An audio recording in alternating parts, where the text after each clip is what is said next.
Con 2014, Mark Arnaudo and Joel Eddy at the booth of GCT Games. We're here with Gordon, the designer of a new game that is going to be out later this year, or at least the Kickstarter is going to be out soon, in September probably. The game is called Rise of the Kage, and Gordon has agreed to sit down with us and to tell us a little bit about the game. Thank you, Gordon.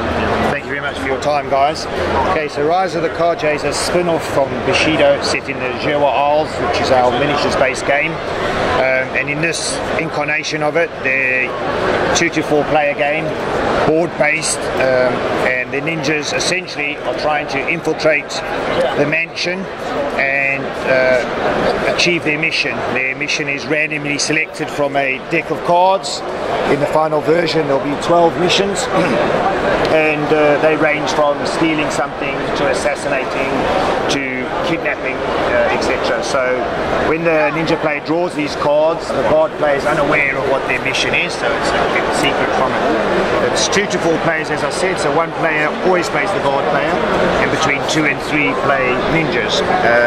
So if there's 2 players, one player will play 3 ninjas. There's always 3 ninjas in the game. So the deployment, as you can see in the board, is determined by the guard player, and he has a number of search locations. Thank you.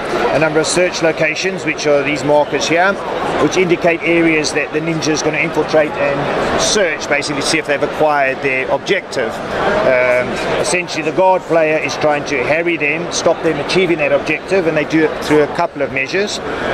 When the ninjas create any noise, there's a marker that moves up on the boss's map, which allows the guard player to be more responsive to the more noise the ninjas make.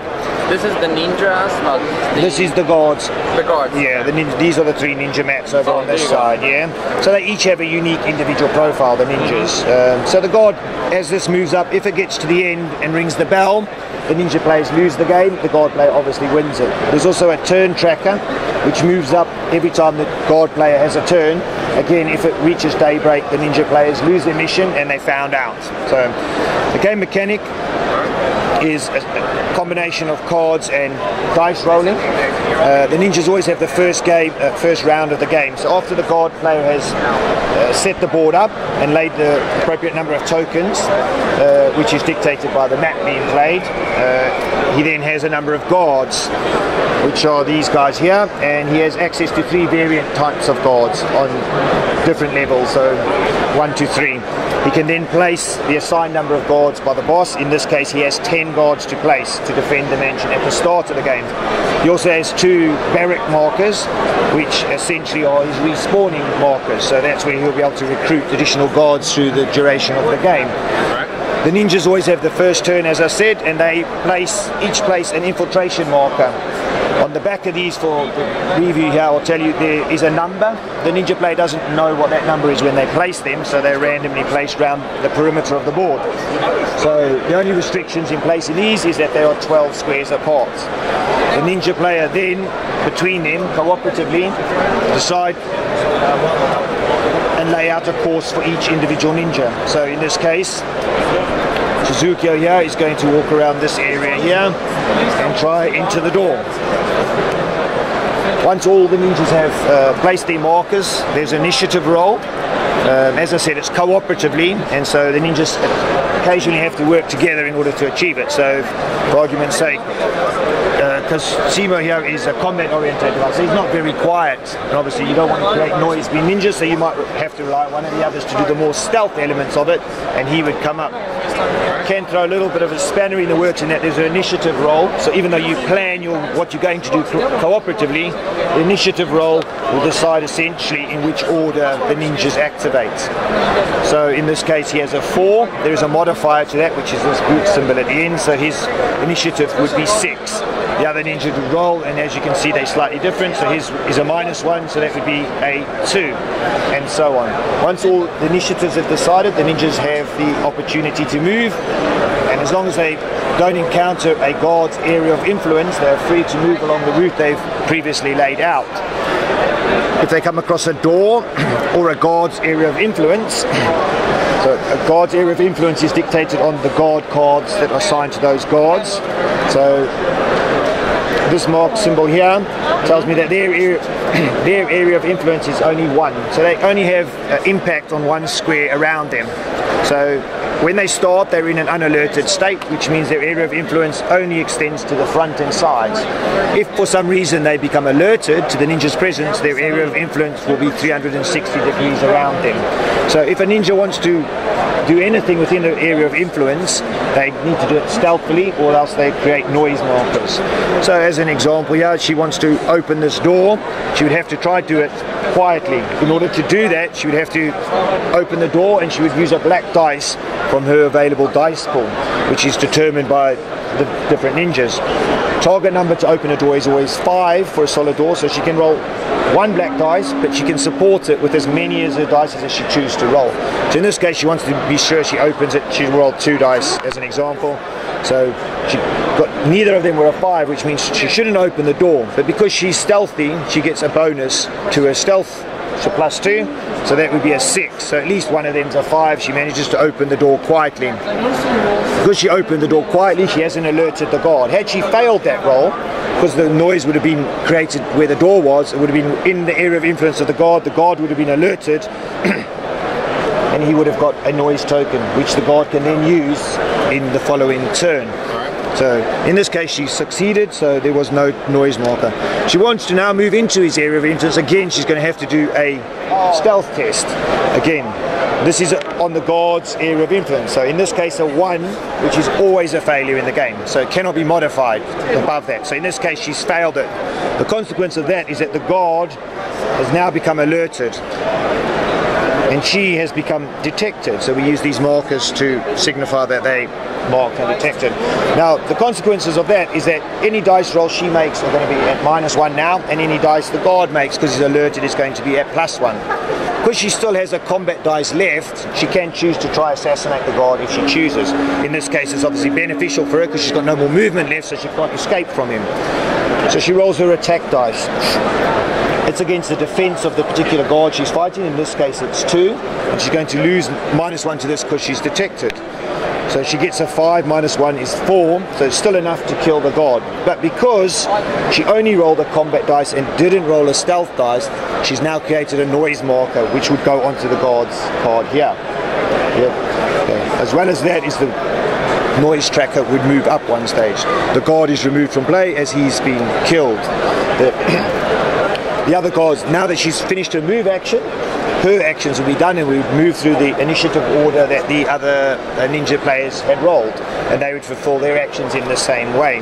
Once the ninja players have all had their actions, it comes to the guard player for his first turn. So the first turn he does is he moves his marker. He then consults at what level the noise marker's at. In this case it's still in the yellow. That means he has 6 action markers. So the action marker is what he uses to activate his guards, or to attack the ninjas, attempt to detect them, etc. So with my 6 markers, I get an additional 5 cards as well, which is again dictated by the boss in play. So these cards allow me to do additional things. So for argument's sake, as this one's drawn here, I can reduce the ninja's defense if I play this card. I can play as many cards as I have slots on my boss mat. So I could play 5 cards on this boss as an example. If I don't play all of them in my turn, I can play cards in response to a ninja's action in the next ninja's turn, as long as I have slots available on the card to do so. So we'll have a look at the guards now. So at level 1, the guard stats. So for 1 action point I could move this guard 2 squares. I can attack a ninja if I'm in an adjacent square to it, but I'll get no bonus to it. Yeah? My defense is 2, my area of influence is 1, my awareness is 2. Now my awareness is when I'm trying to detect them, that's how many dice I'm going to roll. And this one here, which is crucial, is the number of actions I can spend on this guard type. So this is a 2. So for argument's sake, I could spend an action on this guard and declare a move with him, which is 2. That would cost me 1 of my action points, which I remove from the pool.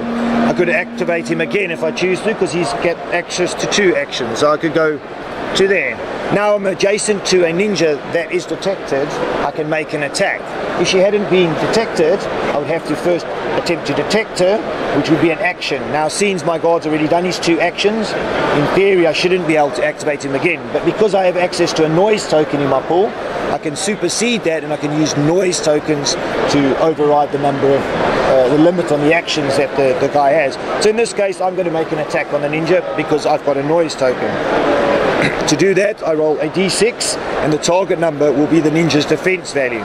In this case, 4. I have to exceed that, equal or exceed it. In this case, a 1, as I said, is always a failure, so I don't succeed. Now that I have no noise tokens left, I cannot activate that guard any further, so I'd have to move on to another guard. At the end of the guard turn, I can spend these action points to recruit more guards, which is shown on the guard's cost here. So in this case, I could recruit a level 1 guard for 1 point. I can only recruit the guards in lower than the alert level I am. So when I hit the orange level, I'll be able to recruit better guards, and then when I hit the red level, I'll be able to recruit retainers, which are the elite guards. Once the ninjas get into the red level, it's quite dangerous for them because these guys are, quite easy to dispatch the ninjas. So you want to avoid making noise, essentially, at the base of the game. Once the guard player has finished his actions and done his recruiting, the ninjas will have their actions and they will do the same. So in turn 2, I'm just going to move him there for ease of this demonstration. She would assign her motions again, and as I said, from the tokens, essentially she's trying to search and find her mission, which would have been drawn at the beginning of the game. So in turn 2, she could move across her track and she would interact with these search locations. Again, it would be sorry, I forgot something crucial there. At the beginning of the ninja stage, the dice pool replenishes for each ninja. Yeah. So she would search that. She would again have to do a stealth test. 10, so she got a 6, which exceeds that number, which means she would collect that token. Once she has 4 or more tokens in the ninja players, they start rolling against the difficulty of the mission, which would have been predetermined when they drew the card out. When they exceed the mission value, it means they've successfully found what they're looking for or found the person they're looking for. Now, depending on what the mission was, they might have to have assassinated the boss, in which case the boss model would be placed on board, and they would then have to have a combat with the boss model. If they're stealing something, they would take the item location. Some of the missions, they then have to exit the board. Some of the missions they don't, so if they've achieved their objective, they win the mission. If they have to exit, which would be explained on the mission cards, they would then draw an escape card, which would say, in this case it's a 2, they need to escape via the town. We would turn these over, and as it turns out that's 2, but we'd turn them all over, and whichever one corresponded to the card, the ninjas would then have to exit the board from that location. When the ninjas take wounds, they lose their dice pool and obviously become more ineffective. So essentially, as they just say more and more wounds, the markers would get moved up. Once the last dice is done, they are killed. When they replenish their dice, obviously if there's a wound marker there, they don't replenish that dice. So that's pretty much in a nutshell the game mechanic. As I said, there's 12 variant missions. There'll be a double-sided board to add variety to it as well. Double-sided board, you said? Yes, that's the intention, yeah. Cool. Thank you. Cool. No problem at all. Thank you. There is another stealthy figure that I want to acknowledge, which is Joel. Hi, Joel. Hello. As for the stealthy game, there's Rise of the Kage, the Stealth Ninja Miniatures board game, which is going to be on Kickstarter soon. And this was Gordon, the designer, telling us about this new game. Thank you, Gordon. Thank you very much, guys. Thanks.